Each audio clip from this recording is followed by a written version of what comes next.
Yun nga po mga idol, may isang motor na na balaho na po sa yan po ay inalalaya na po ng aking mga kasama mga idol para makapunta dito sa aming tabi mga idol. Yan nga po mga idol. Dahil sa sobrang lakas ng ulan at saka inaagos na ang kanyang motor idol. Yan nga po mga idol.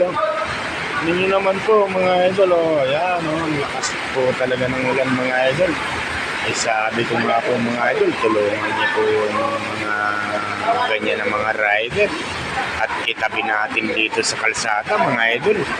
Ito na nga po mga idol, wala naman pong baha dito sa taas na ito mga idol.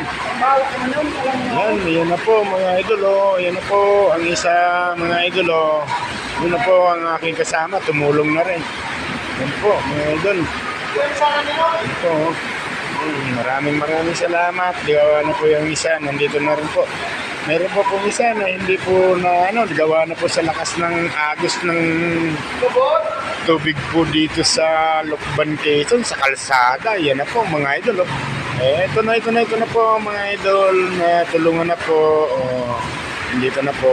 Ayan na po mga idol. Yan, thank you mga brother. Thank you. Natulungan natin ng ang isang motor rider. Thank you mga idol. Ayan na po. Ito na po mga idol. Grabe talaga idol. Tingnan nyo naman po, ang lakas ng ulan mga idol. Saka laki ng tubig dun idol. Sa Lukban, Quezon, sa Ayote. Laki po mga idol. Yan po, si tatay. Talaga pong hindi na po kinaya ang kanyang po mga idol. Thank you mga idol. Thank you po sa aking mga kasama at sinabi ko po sa kanila at tulungan ng mga rider. Thank you mga idol. Thank you.